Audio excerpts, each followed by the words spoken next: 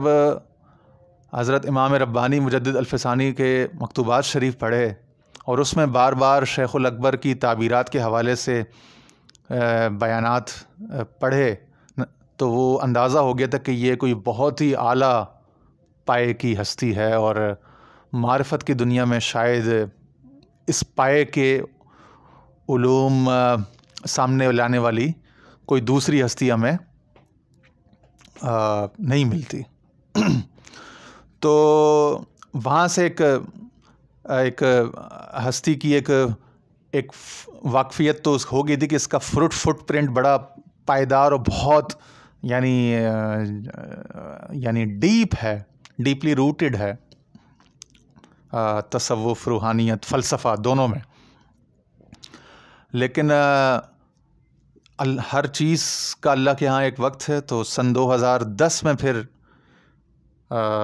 ابن عربی فاؤنڈیشن کے تعاون سے چھپنے والے اس ترجمہ بما متن روحانی اسفار اور ان کے ثمرات،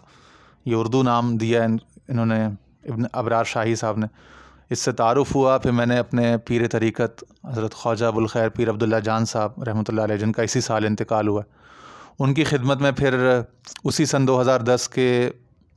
ستمبر میں جب میں ان کی خدمت میں حاضری کے لیے آستانہ خیریہ اسلام آباد گیا تو یہ کتاب اپنے ساتھ لے کر گیا. اور جب آپ نے اس کتاب کو دیکھا تو آپ کی طبیعت نہایت یعنی کہ حشاش بشاش ہو گئی، اور بہت مسکراہٹوں سے اور بہت پیار سے آپ نے دعاؤں سے مجھے نوازا. تو سنس دیٹ ڈے آنورڈ ایک زندگی میں ایک نیا باب کھلا. بہت سے جو یعنی سمجھ لیں کہ پری کنسیوڈ نوشنز تھے یا بہت سے بلینک سپاٹس تھے وہ فل ان ہوئے، اور جو پری کنسیوڈ نوشنز تھے وہ کریکٹ ہوئے. تو بہت سے تھاٹس کی، آئیڈیاز کی، آئیڈیلز کی ریکٹیفیکیشن اور یعنی کریکٹیو ایکشن کا ایک پروسیس جو ہے وہ یعنی کہ شروع ہو گیا اس کے بعد سے. تو تھوڑا سا اس کتاب کے نام پر جو اس کی یعنی کہ وجہ تسمیہ جو ہے تھوڑی سی اس پر بات کر لیتے ہیں، پھر آگے اس کے کانٹینٹس پر بھی جائیں گے انشاءاللہ. کتاب کا نام ہے جی کتاب الاسفار عن نتائج الاسفار. جیسا کہ میں نے عرض کیا کہ میں اس کو 10 سال تک، آج صبح فجر تک انفیکٹ کتاب الاسفار سمجھتا رہا تھا، چونکہ روحانی اسفار اور ان کے ثمرات. لیکن جب غور کیا تو یہ اسفار ہے، جو پہلا ہے وہ مضاف الیہ وہ اسفار ہے، اور جو دوسرا ہے نتائج جل کے بعد جو مضاف الیہ وہ اسفار ہے. پھر مجھے ضرورت پڑی کہ بھائی میں عربی لغت میں دیکھوں کہ اس کا جو مادہ ہے سین فارا، اس کی تھوڑی سی ذرا لغوی تحقیق کر لیں، ایٹیمالوجی جسے کہتے ہیں وہ ذرا چیک کر لیں. تو میں نے یہ امام راغب اصفہانی کی معروف المفردات جسے کہتے ہیں، مفردات الفاظ القرآن، یہ مفردات غریب القرآن کے نام سے بھی یہ شائع ہوتی ہے مختلف ملکوں سے. تو یہ میرے پاس موجود تھی، یہ عربی ایڈیشن ہے بہت اعلیٰ قسم کا، دار نشر اللغۃ العربیہ کا. تو یہ بھی بہت پرانی کتاب ہے، کوئی 600 700 800 سال پرانی ہے مفردات امام راغب بھی. یہ بہت بڑے لغوی تھے، نحوی تھے، فلسفہ، کلام اور تفسیر کے باب میں بہت بڑی ہستی تھے۔ تو انہوں نے سین فارا کا جب مادہ لیا ہے تو اس کی جو تحقیق انہوں نے لغوی پیش کی ہے، وہ فرماتے ہیں کہ السفر کشف الغطاء، یعنی سفر جو ہے وہ کہتے ہیں اس کا معنی ہے کشف الغطاء، یعنی پردے کا اٹھانا یا پردے کا اٹھنا، نقاب کشائی کرنا، رونما کرنا کسی شے کو۔ وَيَخْتَصُّ ذَلِكَ بِالْأَعْيَانِ نحو السفر العمامۃ عن الرأس والخمار عن الوجہ، یعنی وہ کہتے ہیں کشف غطاء ہے یعنی کہ پردوں کا اٹھایا جانا یا اٹھنا، اور یہ خاص ہے آیان کے ساتھ، یعنی تصورات کے ساتھ نہیں، الفاظ کے ساتھ نہیں، بلکہ اشیاء کے ساتھ۔ آیان سے آپ سمپل یہ سمجھ لیں، ویسے تو آیان یا عین کی جمع ہے، اور عین کیا ہے، جوہر کیا ہے، عرض کیا ہے، یعنی کسی شے کی ایسنس کیا ہے، فارم کیا ہے، مینیفیسٹیشن کیا ہے، یہ تھوڑی سی فلسفیانہ سائڈ کی بحث ہو جاتی ہے، تو وہ ہم جب شیخ الاکبر کے علوم کو پڑھیں گے تو انشاءاللہ تھوڑے بہت ان سے بھی واقف ہو جائیں گے۔ لیکن آپ مختصر فی الحال یوں سمجھ لیں کہ آیان سے مراد اشیاء ہیں، جو اشیاء کا وجود ہوتا ہے اس کو آپ اس کا عین سمجھ لیں۔ آگے فرماتے ہیں وَيَخْتَصُّ ذَلِكَ بِالْأَعْيَانِ نَحْوُ السَّفَرِ الْعِمَامَةِ عَنِ الرَّأْسِ، کیونکہ ساری فزیکل چیزیں ہیں نا۔ سفر الامامۃ عن الرأس، یعنی امامہ یعنی پگڑی جو تھی وہ ہٹ گئی یا سرک گئی سر سے، ٹھیک ہے۔ میں نے کہا تھا نا کشف الغطاء، پردے کا ہٹنا، پردے کا اٹھنا، نقاب کا اٹھنا، نقاب کا دور ہونا۔ تو سفر الامامۃ عن الرأس، رأس یعنی سر جو تھا وہ ڈھکا ہوا تھا امامے سے، جب امامہ اس سے ہٹا دیا کسی نے، سفرہ کا فاعل کوئی انسان ہی کوئی دوسرا شخص ہے، سفر الامامۃ عن الرأس، کہ سر سے امامہ کسی نے سرکا دیا، ہٹا دیا۔ والخمار عن الوجہ، اور چہرے سے، یعنی سفر الخمار عن الوجہ، واو عاطفہ جو ہے یہ سفرہ کے فعل کو کنٹینیو کر رہی ہے کہ امامہ سر سے جدا ہوا، دور ہوا، اور اسی طرح چہرے سے نقاب پلٹا یا الٹا، چہرے سے نقاب ہٹا، تو رونمائی ہو گئی، چہرہ بھی رونما ہو گیا، سر بھی بے نقاب ہو گیا۔ یہ ہے کشف غطاء، یہ سفر کا، سین فارا کا جو حروف اصلیہ ہیں، سین فارا جو مادہ ہے، اس کے روٹ ورڈ یعنی اس کے معنی میں یہ چیز ہے۔ والسفر البیتی، اب آگے مثالیں دیکھ رہے ہیں۔ اب یہ اچھا وہی سفر، سین فا پہ یہاں پہ سکون ہے، ساکن، فا جزم کے ساتھ ہے، سین پہ زبر ہے، فتحہ ہے، فا پہ سکون ہے، اور را پہ وہ تو خیر نحوی طور پہ وہ جب مبتدا ہے تو السفر ہو گیا۔ آگے فرماتے ہیں وَسَفْرُ الْبَيْتِ كَنْسُهُ بِالْمِسْفَرِ أي الْمِكْنَسِ، اور کہتے ہیں اسی طرح سفر البیت کنسہ بالمسفر، گھر کا سفر یعنی کنسہ بالمسفر ای المکنس، یعنی جھاڑو سے یعنی مکنس سے یا مسفر سے گھر کو صاف کرنا۔ وذالک ازالۃ السفیر عنہ وہو التراب، اور یہ کیا ہے؟ ازالۃ السفیر عنہ وہو التراب، سفیر کا اس سے ہٹانا، گھر سے ہٹانا۔ سفیر کیا ہے؟ التراب وہو التراب، یعنی مٹی کو جھاڑو سے جب آپ گھر سے مٹی کو، دھول کو جھاڑتے ہیں، دور کرتے ہیں، تو یہ عمل جو ہے نا اس کو بھی سفر کہتے ہیں، اسے کہتے ہیں گھر کا سفر۔ گھر کا سفر کیا ہوا؟ گھر کی صفائی سمجھ لیں آپ اردو میں۔ سفر البیت کنسہ بالمسفر ای المکنس وذالک ازالۃ السفیر عنہ وہو التراب الذی یکنس منہ، یعنی کہ اب یہاں پہ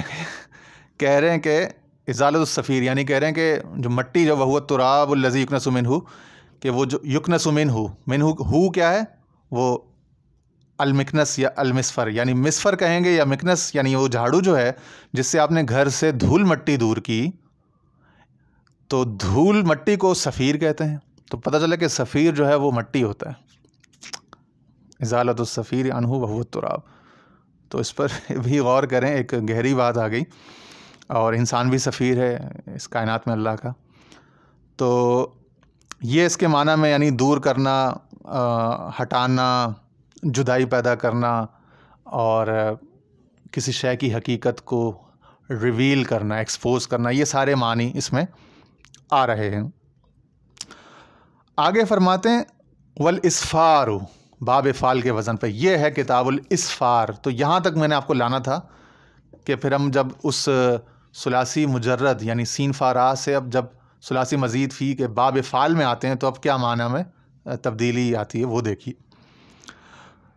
والاسفار یختص باللون، کہہ رہے ہیں اور جب باب افعال پہ یہ حروف اصلیہ، یہ مادہ جو نا روٹ ورڈ تھی سین فارا، اس کو آپ باب فعال پہ لے کے جائیں گے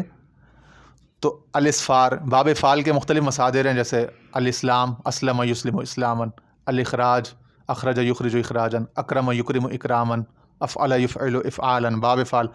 تو اسفر یسفر اسفارا جب آپ باب فعال پہ لے کے جائیں گے والاسفار یختص باللون تو وہ رنگوں کے ساتھ خاص ہو جائے گا.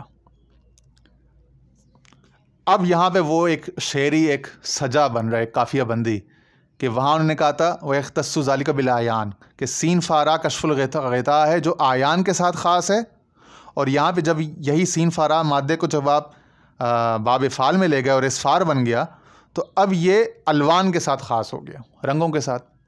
اب جیسے مختلف رنگ ہیں ہر زبان میں، ان کے نام ہوتے ہیں. انگریزی میں یلو، اورنج، گرین، بلو، ریڈ، ٹھیک ہے نا. GBR گرین بلو ریڈ تو بیسک ہیں، باقی پھر سارے ہیں. عربی میں ہے کہ ابید، احمر، اسود یعنی وائٹ، بلیک اینڈ ریڈ، ٹھیک ہے نا. ازرق، بلو، یہ ہے میل یعنی میسکولن. جب ہم میل کنسیڈر کریں گے نا کسی آبجیکٹ کو، جیسے ہم کہتے ہیں کہ نیلا پہاڑ، نیلا آسمان، کالا پہاڑ، ٹھیک ہے نا. یا ہم کہتے ہیں نیلی سیاہی، نیلی دوات یا کالی رات. تو مؤنث و مذکر ہے ہمارے ہاں اردو میں، اسی طرح عربی میں بھی ہیں. ازرق ہے تو اس کی مؤنث زرقا ہو جائے گی، اسود ہے تو سودا، ابید ہے تو بیضا، اور احمر ہے تو حمرا، ٹھیک ہے نا. تو یہ اسماء الوان ان کو کہتے ہیں کہ رنگوں کے نام. تو وہ کہہ رہے ہیں کہ جب اسفار پہ جائے گا تو یختص باللون نحو. اب قرآن سے ایک مثال دے رہے ہیں، سورہ مدثر کی آیت نمبر 34 ہے، والصبح اذا اسفر ای اشرق لونہ، والصبح اذا اسفر، اور صبح جب وہ روشن ہو جائے، ای اشرق لونہ، کہ جب اس کا رنگ واضح سفید ظاہر ہو جائے رنگ. تو باب اسفار میں رنگ کا ظاہر یا بالکل یعنی جوبن پہ آ جانا. تو رنگ ظاہر ہو جائے، رنگ جوبن پہ آ جائے، یہ باب افعال میں اس سفر کی پراپرٹی یا معنی جو نا اس کا آپ یوں سمجھیں گے. آگے پھر اس سے ایک اسم الفاعل بن رہا ہے مؤنث کا، وہ بھی سورہ عبس کی آیت نمبر 38 ہے. وہ قال تعالی وجوہ یومئذ مسفرہ، کہ یعنی کہ کانٹیکسٹ اس کا سیاق و سباق یوں ہے کہ اس میں جنت اور یعنی پوسٹ قیامت جو آپ کے احوال ہیں وہ بتائے جا رہے ہیں کہ جنت میں کیا ہوگا کہ ایسے لوگ ہوں گے ان کے چہرے جو ہے نا یعنی روشن ہوں گے، اور بالکل یعنی کہ روشنی کے یعنی کہ آپٹیمم پہ ہوں گے. تو انتہائی روشن اور سفید چہرے ہوں گے یعنی نیک لوگوں کے، اعلیٰ لوگوں کے. وجوہ یومئذ مسفرہ. تو والصبح اذا اسفرہ،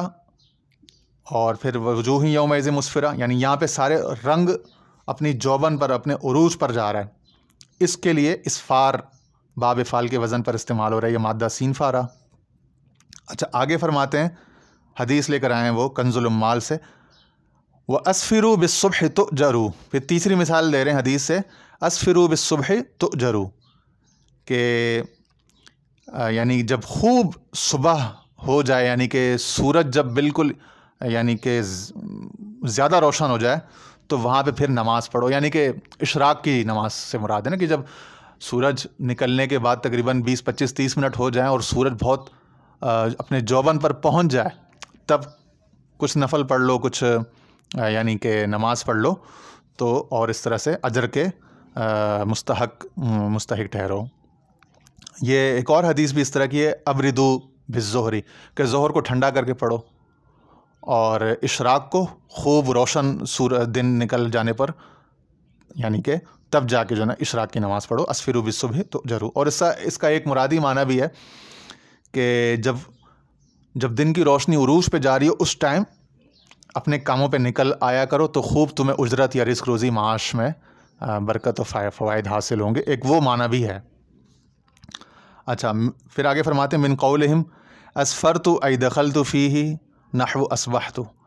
کہتے ہیں کہ اسی طرح باب اسفار سے یہ مثال بھی استعمال ہوتی ہے، محاورے میں یہ بھی شامل ہے کہ اسفرت ای دخلت فیہ، یعنی اسفرت یعنی اصبحت، یعنی میں نے صبح کی، ٹھیک ہے نا۔ اس طرح حدیث میں نا کہ کیف اصبحت یا حارثہ، اے حارث تو نے کس حال میں صبح کی، تو ہم جب صبح اٹھیں گے، ٹھیک ہے نا، ہم صبح کی اپنی خوشی اور ایکسائٹمنٹ کا بتائیں گے، انرجی لیول کا، تو ہم اصبحتو کے بجائے پھر وہاں پہ اسفرتو کا لفظ استعمال کریں گے، تو یہ بھی استعمال ہوتا ہے۔ پھر آگے فرماتے ہیں وَسَفَرَ الرَّجُلُ فَهُوَ سَافِرٌ، اور بندے نے سفر کیا تو وہ سافر کہلایا، جس کو ہم لوگ اردو میں مسافر کہتے ہیں، اسم الفاعل کے وزن پہ سافر فاعل، والجمع السفر، اور کہتے ہیں اس سافر کی جمع وہ بھی آتی ہے السفر، یعنی سفر شروع میں تو سین فارا وہ مادہ تھا، مصدری معنی میں تھا، اب یہاں پہ مسافر یا سافر کی جو جمع ہوگی وہ بھی سفر استعمال ہوگی، سین پہ زبر، فا پہ سکون۔ تو پھر آگے فرماتے ہیں والجمع السفر نحو رکب، جیسے راکب یعنی مسافر جو ہے اس کی جمع عربی میں رکبن استعمال ہوتی ہے، اس طرح سافر کی جمع سفرن بھی استعمال ہوتی ہے۔ پھر آگے فرماتے ہیں وسافر خص بالمفاعلہ اعتبارا بان الانسان قد سفر عن المکان والمکان سفر عنہ، یعنی کہتے ہیں کہ پھر باب مفاعلہ پہ جب یہ جائے گا مادہ سین فارا، تو اس کے معنی میں مزید تخصیص پیدا ہو جائے گی، اس اعتبار سے کہ یعنی ہم کہیں گے سافر الانسان، یعنی انسان نے سفر کیا، اس سے مراد کیا، وہ انسان مکان کو یعنی اپنے گھر کو چھوڑ کے دور ہو گیا، لیکن باب مفاعلہ میں خاصیات یا باب پڑھتے ہیں نا ہم لوگ صرف میں، عربی گرامر میں، تو ہر باب کی کوئی خاصیت ہوتی ہے، جب مادہ جب اس باب میں جاتا ہے ثلاثی مزید مجرد میں ہوتا ہے تو یہ معنی ہے، وہ پھر مزید فی کے باب افعال میں جائے گا تو یہ معنی ہو جائے گا، تعدیہ پیدا ہو جائے گا، سپوز وہ لازم سے متعدی ہو جائے گا، باب تفعیل میں جائے گا تو اس میں یہ معنی تدریج کا آ جائے گا، باب تفعل میں جائے گا تو یہ معنی ہو جائے گا، باب افتعال میں جائے گا تو یہ معنی ہو جائے گا، باب مفاعلہ میں جائے گا تو جانبین کی جانب سے یعنی دو طرفہ معاملہ ہو جائے گا۔ اب یہاں پہ وہ فرما رہے ہیں وسافر خص بالمفاعلہ اعتبارا بان الانسان قد سفر عن المکان والمکان سفر عنہ، یعنی باب مفاعلہ میں اس میں یہ تخصیص پیدا ہو جائے گی اس اعتبار سے کہ ہم کہیں گے سافر فلان، یعنی فلان جو ہے وہ مکان کو چھوڑ کے چلا گیا، اور اس میں معنی یہ ہوگا کہ مکان بھی اس کو چھوڑ کے الگ ہو گیا، یعنی وہ بندہ مکان سے جدا ہو گیا، سو نیچرلی مکان اس سے جدا ہو گیا، یعنی دونوں میں جدائی ہوگی نا، جدائی دو طرفہ، مفاعلہ میں دو طرفہ ہوگا عمل جو بھی ہوگا، مشارکہ دو بندے شریک ہوں گے، ٹھیک ہے نا، ملاحظہ دو بندے ایک دوسرے کا لحاظ کر رہے ہیں، مصافحہ دو بندے ایک دوسرے سے صافح ہوں گے، ہاتھ ملائیں گے نا، مکالمہ دو بندے ایک دوسرے سے کلام کریں گے، ٹھیک ہے نا، معاملہ دو طرف سے ایک عمل ہوگا تو اس کو معاملہ، تو یہ سب مفاعلہ باب کی جو مختلف مصادر ہیں ان سب کی خاصیت میں دو طرفہ ہوگا۔ تو یہاں پہ فرما رہے ہیں کہ یعنی کہ ہم کہیں گے کہ سافر شخص فلان خص بالمفاعلۃ، کہ باب اعتبار میں اس میں یہ تخصیص پیدا کر دی جاتی ہے یا کر دی گئی ہے کہ اس اعتبار سے بان الانسان کا سفر المکان والمکان سفر عنہ، کہ مکین مکان سے جدا ہو گیا تو مکان بھی تو مکین سے جدا ہو گیا نا آبویسلی، تو دونوں میں ایک جدائی پیدا ہو گئی۔ اچھا پھر آگے فرماتے ہیں ومن لفظ السفر اشتق السفرہ لطعام السفر ولما یودع فیہ، کہہ رہے ہیں اسی طرح یہ جو لفظ السفر ہے اس سے ڈرائیو ہوا ہے، یعنی مشتق ہوا ہے السفرہ، وہ جو فارسی کی پچھلے دنوں غزل بڑی پاپولر ہوئی تھی نا کہ جام خالی سفرہ خالی ساغر و پیمانہ خالی، تو سفرہ کیا ہے، لطعام السفری، کہ سفر پہ جاتے ہوئے، سفر اب یہاں پہ فا پہ زبر ہے کہ جب بندہ سفر پہ جا رہا ہے تو کھانا لے جاتا ہے اپنے ساتھ، ٹھیک ہے نا، توشہ سفر ساتھ لے کے جاتا ہے، وَلِمَا يُوضَعُ فِيهِ، اور وہ برتن، وہ ٹفن باکس یا لنچ باکس جس میں وہ سفر کا توشہ لے کے جا رہا ہے، توشہ دان، وہ توشہ دان، وہ ٹفن جو ہے، وہ کیریئر جو ہے کھانے کا اس کا، وہ بھی سفرہ کہلائے گا،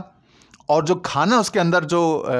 کیری کیا ہوا ہے، رکھا ہوا ہے، وہ کھانا بھی سفرہ کہلائے گا، جو یہ بندہ بوقت سفر اپنے ساتھ زاد سفر کے طور پر لے گیا،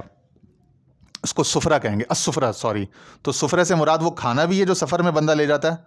اور وہ برتن بھی ہے جس میں بندہ اس کھانے کو رکھتا ہے۔ پھر سورہ النساء کی آیت نمبر 43 انہوں نے لی ایک اور مثال، وَإِن كُنتُم مَرْضَىٰ أَوْ عَلَىٰ سَفَرٍ، وہ جو روزے کی آیت ہے نا کہ کن کن پر روزہ فرض ہے، تو اس میں پھر ایک ایکسکلوزو ایک کلوز آئی ہے کہ کن کن لوگوں کو اس سے استثناء حاصل ہوگا، تو وہاں فرمایا کہ پھر اگر تم میں کوئی بیمار ہوں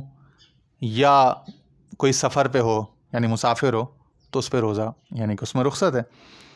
پھر آگے فرماتے ہیں وَالسِّفْرُ، اب یہ سین کی زیر کے ساتھ، ٹھیک ہے، ابھی تک ہم سین کی زبر اور فا پہ جزم کو پڑھ رہے تھے، اور پھر سین پہ زبر اور فا پہ زبر کو، پھر باب فعل پہ اسفار کو، پھر باب مفاعلہ پہ مسافرہ کو پڑھ رہے تھے۔ اب ہم آ گئے ہیں یہاں پہ صفر کے ساتھ، تو یہ جب صفر کے ساتھ آتا ہے تو اس کا مراد، اس سے معنی ہوتا ہے وَالصِّفْرُ الْكِتَابُ الَّذِي يُسْفِرُ عَنِ الْحَقَائِقِ وَجَمْعُهُ أَسْفَارٌ۔ کہہ رہے ہیں کہ صفر سے جب یہ استعمال ہوگا تو اس سے مراد ہوگی الکتاب الذی یسفر عن الحقائق، کہ وہ کتاب جو حقائق سے یسفر کرے، جو باب اسفار کی پراپرٹی تھی نا کہ رنگ کو خوب واضح کرے، یعنی وہ کتاب جو حقائق کو بالکل واضح کر دے، بالکل اوپر لے آئے کہ کسی قسم کا کوئی ابہام اور کوئی لا علمی نہ رہے، تو ایسی کتاب کو صفر کہتے ہیں، ٹھیک ہے جی، یا صفر کتاب کو کہتے ہیں وہ جو حقائق کو واضح کر دے۔ وَجَمْعُهُ أَسْفَارٌ، اور پھر کتاب کی جمع اسفار ہو گئی۔ جب صفر بمعنی کتاب استعمال ہوگا تو اس صفر کی جمع اسفارن ہو جائے گی، افعال کے وزن پر،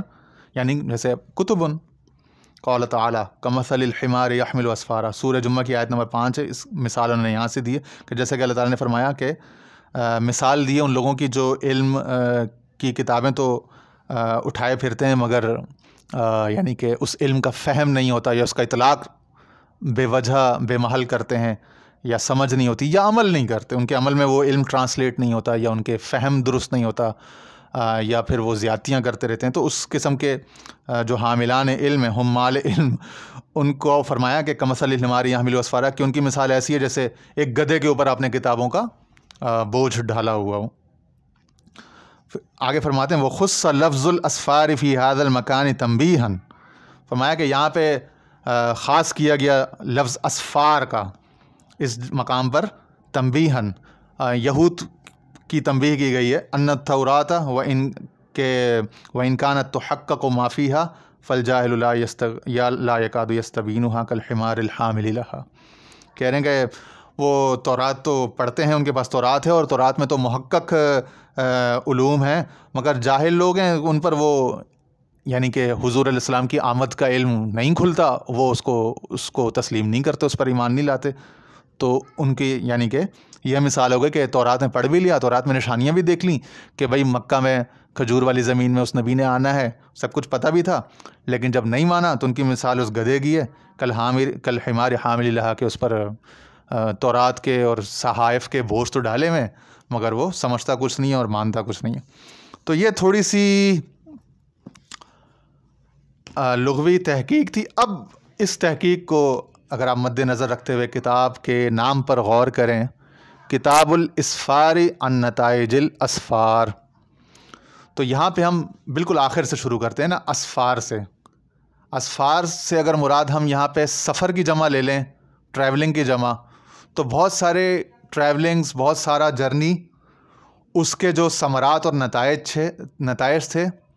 ان کا اسفار کیا جا رہا ہے، یعنی ان کو واضح کیا جا رہا ہے، ان کی یعنی کہ ان کا رنگ خوب ابھر کے آ گیا اس کتاب میں. یہ اس کا ایک معنی ہو گیا. اچھا، اور اگر ہم الاسفار کو جو آخر میں مضاف الیہ ہے اس کو اگر ہم لے لیں صفر سے کتابوں کی جمع، تو نتائج الاسفار سے مراد کہ جتنی کتابیں تھیں یا جتنے اقوال تھے انبیاء کرام کے، صحابہ، تابعین، اولیاء کے، الاسفار میں الف لام استغراقی اگر لے لیں نا، تو تمام تر جو حکمت کی باتیں تھیں، علوم و معارف کی باتیں تھیں گزشتہ قوموں پر اور امت محمدیہ خاتم النبیین علیہ صاحب الصلاۃ والسلام پر، ان سب کے جو نتائج و ثمرات تھے ان کا ایک خزانہ جمع ہوا، اور اس خزانے کی پھر یعنی نقاب کشائی کر دی گئی کہ اس کو کھول دیا گیا، تو اس کے رنگ نے، اس کی چمک نے لوگوں کی آنکھوں کو خیرہ اور چکا چوند کر دیا. یہ وہ کتاب ہے اس یعنی اہمیت کی حامل. تو یہ معنی یعنی اگر آپ اس کتاب کے نام کی جو کنسٹرکشن اس کو آپ ڈی کمپوز کریں، ڈی کنسٹرکٹ کریں، تو اس کی ڈی کنسٹرکشن سے یعنی اس کی لغوی اور صرفی نحوی تحلیل اور تجزیہ اگر آپ کر لیں اجزاء کا، تو یہ دو معانی بنتے ہیں. اور اگر آپ اتنی تنقیح کے اور تجزیے کے اور اس کے متحمل نہ ہوں تو سادہ معنی ابرار شاہی صاحب نے جو کیا ہوا ہے روحانی اسفار اور ان کے ثمرات، تو یہ سادہ معنی پہ آپ اکتفا کر لیں، وٹ ایور یو لائک. تو یہ اس کتاب کا اور اس کے نام کا تھوڑا سا تعارف تھا، اور انشاءاللہ پھر باقی سفر کیا ہے اور راستہ کیا ہے اور مسافر کیا ہے اس پر انشاءاللہ ہم اس کی اگلی قسط میں بات کریں گے. وآخر دعوانا ان الحمد للہ رب العالمین.